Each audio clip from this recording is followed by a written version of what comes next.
So you remember when Turtle was low riding? Yes. He had a lot of cars? A lot of cars. Nice cars? Nice cars. Yep. What was your favorite car in his? My favorite car was the gold, was a 6.4, the black one. I mean, with the black top. Gold 64 rag with the bumper kit. But, yeah. You know, I got to challenge you on that one. And the reason why I'm gonna challenge you, remember the Gypsy Rose? Oh yeah, Gypsy Rose. That was nice too. I was gonna say that one too. Okay. Yeah. Describe the Gypsy Rose. The Gypsy Rose was a famous painting. Somebody, and I can't recall who did it, but they did the graphics, and it was all roses, and it had red, blue, silver, and it had many different patterns going different ways. Yeah. And it was just, it was just when you looked at it, and it was on a candy red out of all colors. And man. But it was like, when you looked at it, you was like, wow, who did that? Yeah. You know, and they would always go up to perfect it was. Davis Junior High and take the pictures. Pull up there and take the pictures. Yep. And, so Diane, when we did that, and just to my recollection, I believe we did the first documentary in '84, right? Just from my understanding. She was in it too? No. What I wanted to know was, how did you and Mama Johnson feel about the documentary when y'all first saw it? Because at this time, Turtle had assumed full responsibility for creating an economy within the neighborhood, and it all makes sense knowing that he came from the business background with your dad and your mom, so that made sense. Can you talk about that a little bit? How did it make you guys feel, or did you feel anything? But for me, for one, my mom, she didn't like for him to be in the gang. First of all, she didn't. She, like I said, she tried her best. Oh, and I give her props. She tried her best to keep both of them out of there. Many whoopings they got, they should have. Turtle got a whooping? Oh, my mom will have them go Whiskey in the room. got a whooping? Yes. I don't believe it. Yes. She would make them, and this was her. My mom. Almost made I'm me gonna tell you, right my mom is a bad mama jam. I'm gonna tell you. I know Mama Johnson. You know, yep, Mama Johnson. So, Mel, she would make them go in the room. But you just told me. Wait a minute. I'm gonna ask you this question again. Turtle got a whooping. Yes. Whiskey got a whooping. Yep. I don't know if I can believe that. But then again, when you tell me it's Mama Johnson, then I got to go with Mama Johnson because Mama Johnson tougher than both of them. She would have them stripped down to their boxers and lay on the bed and just go from one to the other. You better not go back there on Willow Street. I better not catch you on Spring. And just whoop them. And like I said, after she finished whoop them, they'd be like, take it. Turtle went, put his clothes on and left and jumped out the window and went back on Willow. So that's where that come from. He always was jumping out of windows. Maybe, yep, he sure did. And my mother never knew that because everything, I knew it. Oh. So back to his question, how did y'all feel when y'all seen that documentary? How we felt, well, it took a long time for my mom to really watch it or something like that. She was mad about it, or she just didn't want to see it? No, she wasn't mad about it. She sat there and she watched it. And, but really, I watched my mom. I guess she had thoughts going because this is my son. And, but she really didn't speak on it. She was like, oh, one thing she did say, oh, when did they do that? Was this documentary the eye-opener to your mom about Turtle's gang life, or she knew about the gang life before the documentary? No, she knew about the gang life before the documentary because that when the guy threw the Monte cocktail in the house, that's when she, had a good clue that what he was doing. Was Turtle like a knockoff of your father, entrepreneur-wise? Is that where he learned that business from? Yes. They just alike. My dad stayed in Long Beach on Pacific Coast Highway. And so, Turtle didn't go see him often a lot. But then we would go over there, oh yeah, Turtle doing good. Yeah, he got this car, this and that. He going to the Mike Tyson fights, this and that. So my dad said, yeah, tell Kenny to come see me. So when Ken came over, we told him. And he said, tell Daddy I'll buy his ass. That's what he said. They clash like that. He say, but keep it real.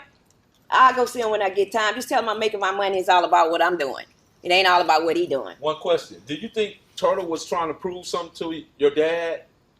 No, I don't think that he was trying to prove anything to him, because my dad, how strict he was, he really didn't like, Turtle didn't like that. And so what happened with that is that he just like felt that he was going to do whatever he wanted to do, and he didn't even care what he thought. So I didn't never think he was trying to prove anything to him. I just felt, if anything, I'm gonna prove to you I'm gonna do what I want to do.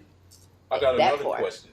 Did you feel any type of way when you found out Turtle, Bebop, Gangster, Mondo were going over to Cynthia Nunn's new house, Sylvia Nunn's?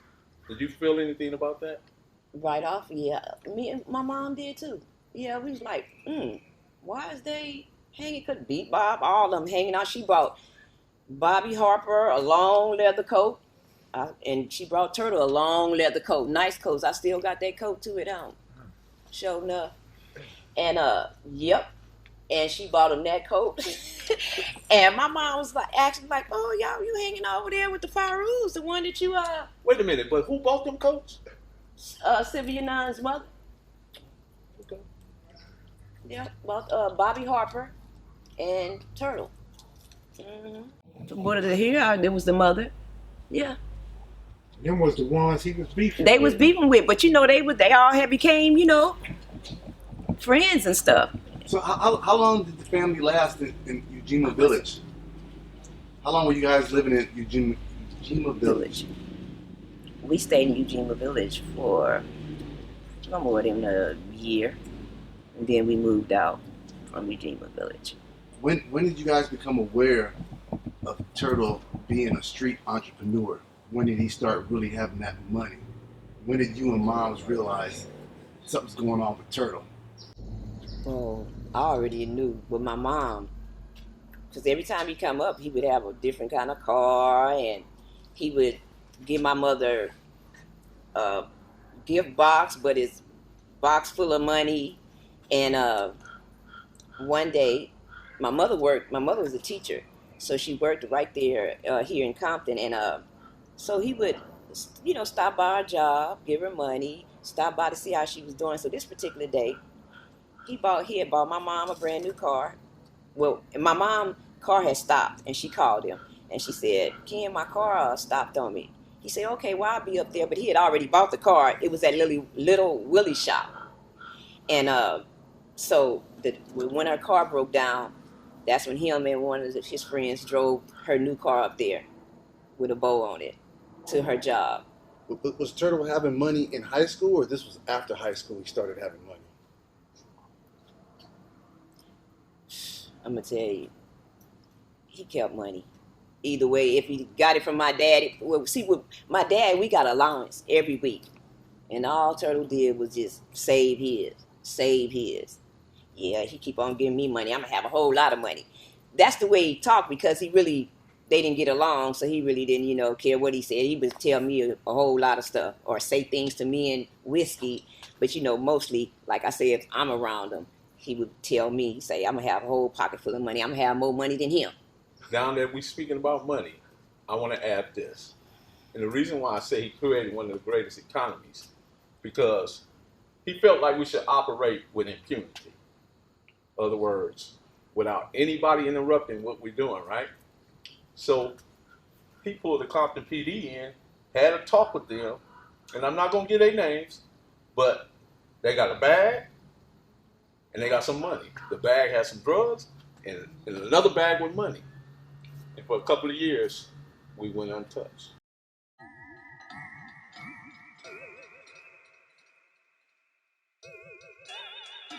Turtle was paying off the PD.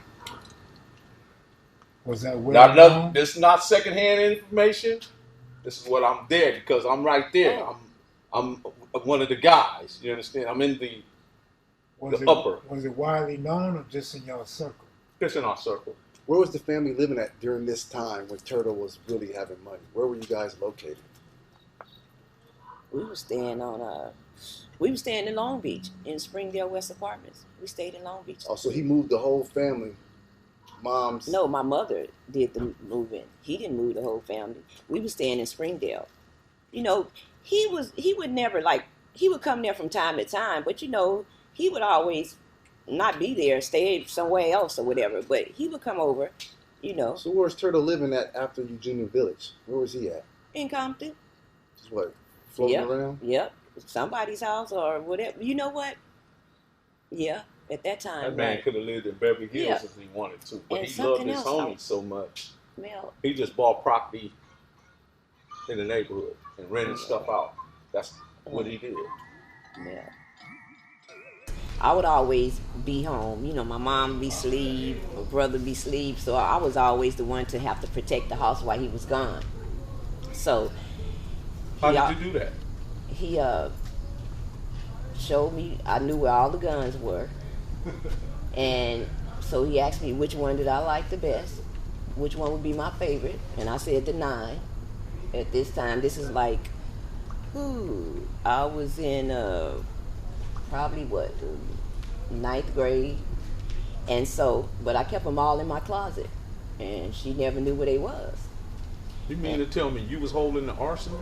Yep, because when we stayed on Pearl Street, the house that we lived in, it was like a straightaway. It was the living room, dining room, then the den, then the bedrooms and the kitchens on the side. But it was straight. If you sit in the living room, you can look right at the back door. So, but the top of it was all glass, and they painted over it, all of them except for 4. So when we moved there, it was just like 4. So it's like I would never sit in the den at night because I figured somebody would be looking down or whatever. So he said, you're gonna have to be the protector while I'm gone. So he took me in the garage and he showed me all of them, and then he said, matter of fact, take this one in the house, that one in the house. So I took about 4 of them in the house and I put them in my room. And so he said, which one you like the best? And I said the 9. So he took me back in the garage and he wanted to make sure I knew how to use it. So every night he was gone, I would never go to sleep till he came home. So I would be in the living room with the gun right by me, laying on the couch, and he always told me, say, you hear my key? Wait for me, you see it, that is me? And then, you know, I'm coming in. He say, but if somebody keep on messing with the door and you know, he say, let them open it, then blow their ass away. Then pull them in. Then pull them in. Yep.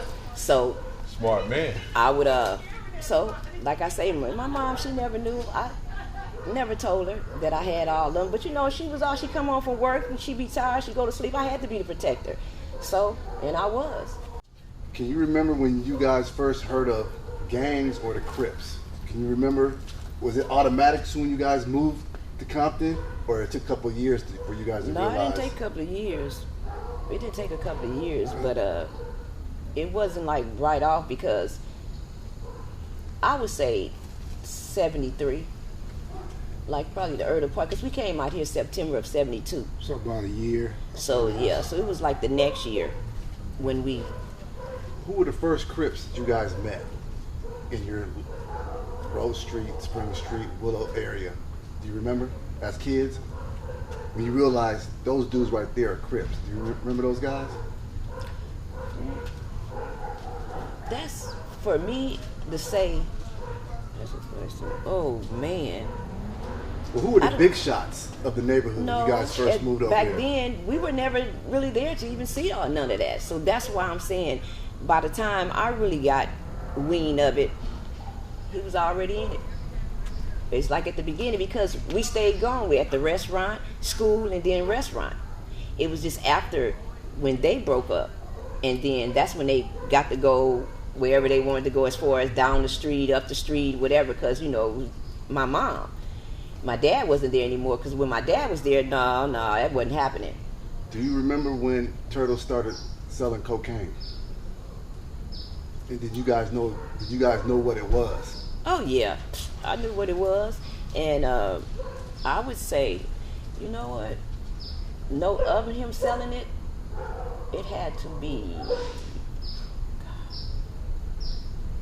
probably what? Were you in high school? I was in, I was Compton High. Yeah, so I was in the 10th grade. As far as when I really started focusing on what my brother was having, you know, because they would come up to the school or take us to school in the morning, and then on lunch they would come up there. They roll in car caravan, but yeah. So it was around 10th grade. Do you know who turned Turtle on to cocaine and hustling? Do you know who his mentor was in that hustling game? Who turned him on? No. Himself. As I can say, I never. To me, he never spoke on somebody like, I look up at this. You know what? He was always his own guy. And for me, maybe you can answer that, Mel. Do you know anybody? Well, Turtle always had the ability to hustle, and he always came up with interesting ideas on how to hustle. But if you want to speak specifically about cocaine, it wasn't until me and him put our heads together, and because I had already was informed on it and knew all about it, and so when he was doing it, I just helped him take it to a whole nother level. Just put it that way, and I pretty much introduced it to Mondo, him, and everybody, and I showed them what to do and how to do it. When and if did your father find out that his baby boy was a big-time drug dealer? When he went over his house and pulled out his money and said, whenever you want to go somewhere, we can go. Yep, he went to his house because he had said that when my dad told us to tell him to come by, he didn't go for probably like months. But then he went over there and they sat in the chair. He bragged, he talked, he brags. He was like, "No, I'm ready to go." So it was not like I don't think a competition, but I felt that he felt with my dad, like, you know what? I don't want to hear nothing you got to say no more, because I'm going to do what I want to do. But it was, I wanted to say, what was their relationship like when Turtle passed? Did they ever mend their relationships, or it ended on a rocky note? Pretty much. They still wasn't close. What was his response to Turtle's death? Oh, he was sad. He was sad. That was his only son. Well, not his only son, my other brothers, but I'm saying, as far as his oldest son. So, yeah, he was sad. He was sad. Matter of fact, he was the one that told my mom, because my mom said she was not going to have no funeral, nothing. And I know it was just the anger in the inside of her.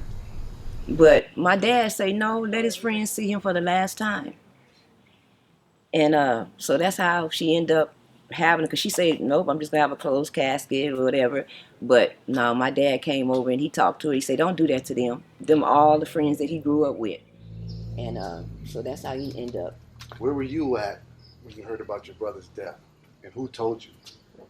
Well, I was at home. We was living in Springdale. And my mom, I was asleep. And my mom came and woke me up and said, Diane, Ken got shot. And you're trying to come through or whatever, So I'm thinking, like, probably shot in the leg or something like that. So she said, no, he was in Linwood. I say, oh, okay. So I jump up and throw on my shoes, whatever. And my mom, she don't drive the freeway. So I jump in the car and I jump on the freeway and we get to Linwood. And at the time I walked up, I really didn't focus on the yellow stream, the yellow stuff around. It's just so many people that came out just that fast. It was so packed over there. And it was just a lot of people, the police. So we got out the car and we walked up, and his girlfriend mother said, that's his mother right there. So the police walked up to my mom and said, have you talked to your son today? What was your son wearing? She said, no, I haven't seen my son today. She said, I talked to him about an hour ago, and she did. And so my mother said this too. She said when she talked to him, it was a different tone in his voice, and she felt something. She said that. My mom said that. But the police asked his girlfriend's mother, can we go inside of her house and talk? So all the time, we still not knowing my brother laying in the alley. I didn't know that. So we go in the house, and as we get in the house, we still not knowing. So the police asked my mom, said, so what was your son wearing? She said, I told you. I didn't see my son today. I talked to him on the phone. So then they got to talking. So people was going back and forth in the room. And so his girlfriend mother say, you know you can see his body out of my bedroom window. I said, what? His body. And so then I just couldn't gasp for that. So then I said, nah. You know what? And then he said, she said, no, my mother said, Ken is dead. And I said, nah. So I tried to bust out the door to go out there. And the police, whatever, wouldn't let me go out. They held me down. And so I fought with them, and actually I fell asleep. So about an hour later, my mom was saying my little brother Rodney was looking out the window at him. So and I told myself, do you want to remember him for the last time, how you seen him? Or do you want to go look out the window? So I went and looked out the window.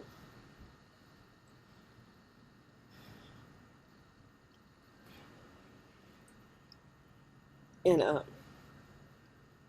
you know, it was sad. But they let my brother lay out there for all them hours. And I know the coroner takes a long time. But when they came to move my brother's body, the blood on the concrete was the size of a newborn's baby hand. He bled in the inside. They let him lay there and die. And you know, that's hard. And for 30 years, that's been inside of me for so long.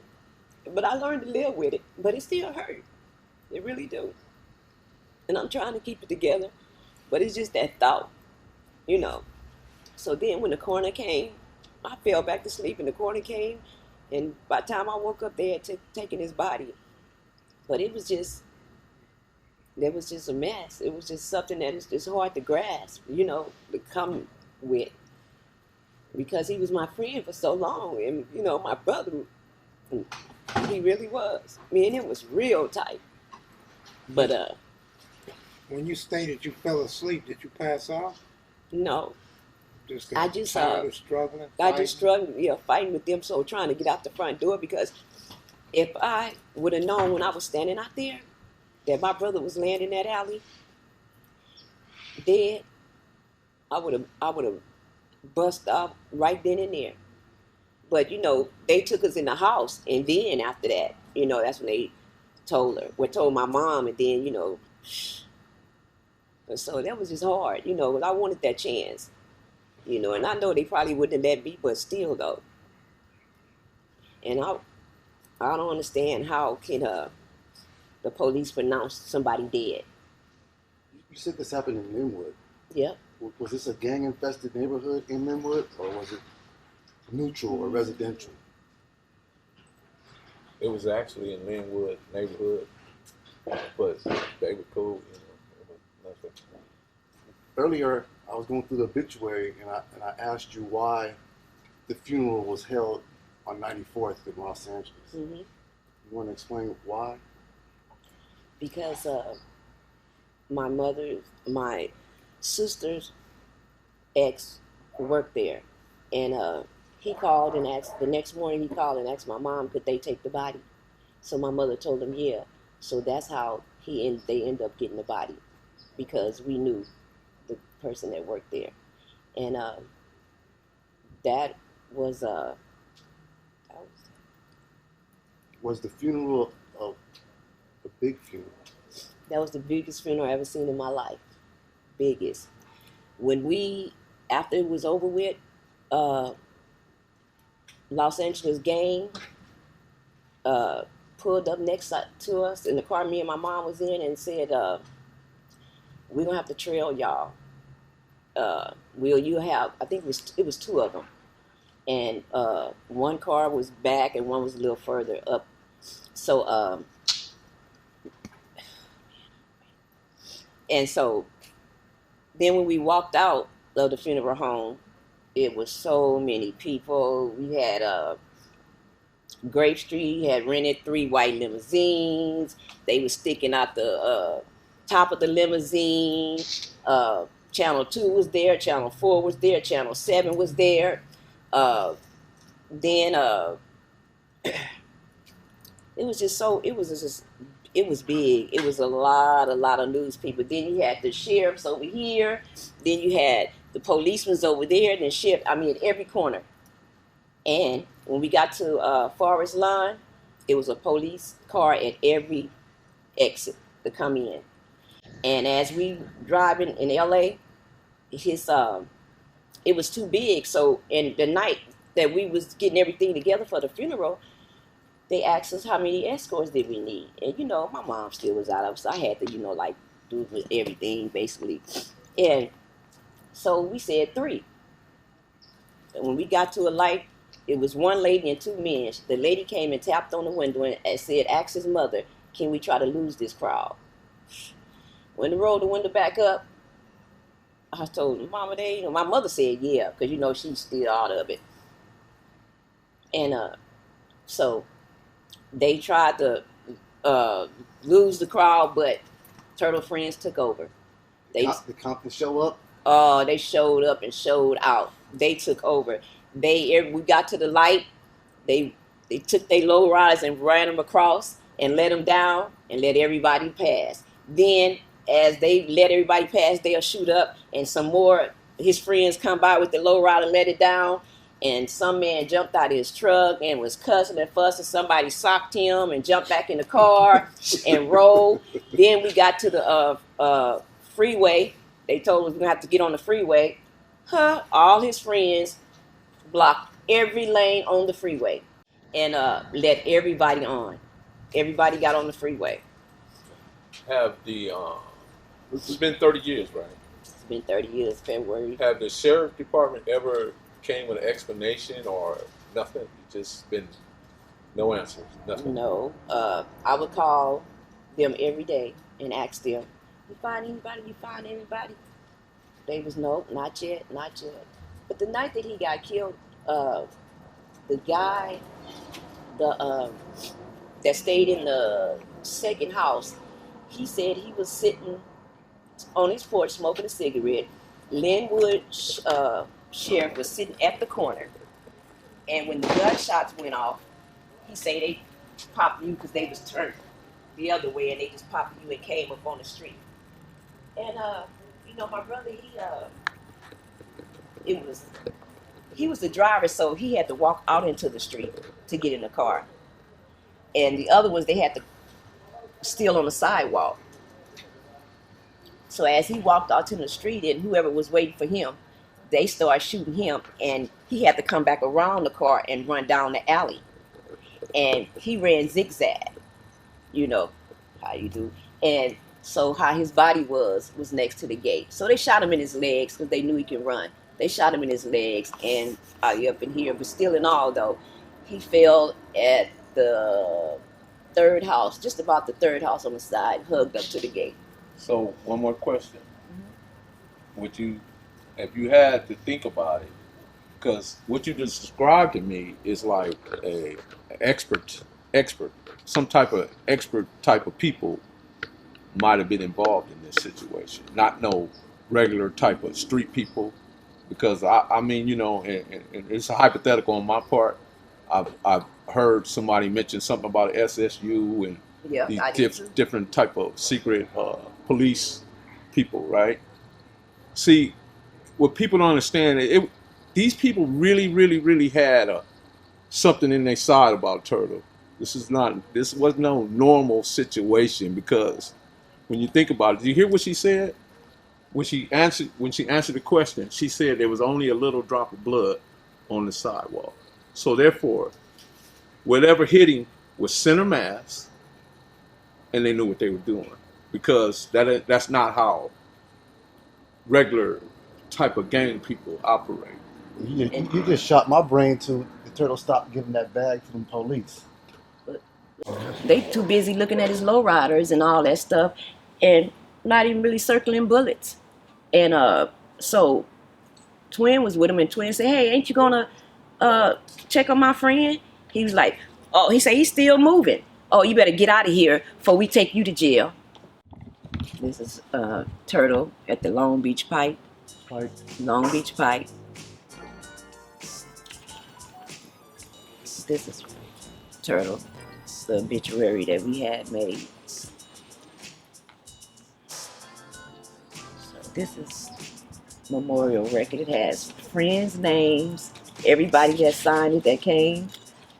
Let me read the top names. What are some of the names? Stutterbox came. They were sending flowers. No, Stutterbox didn't come. You say Stutterbox. No, he didn't come. Stutterbox from? He didn't come. Ludus Park showed up to Turtle's funeral. Yeah, Huncho sent flowers. Right. He sent flowers. And there, Little Man, Rabbit, Jonathan, just the neighborhood was there. And this one I would like to read out. Go ahead. They wrote things in the book about him. It says, "I love you, Mr. Turtle."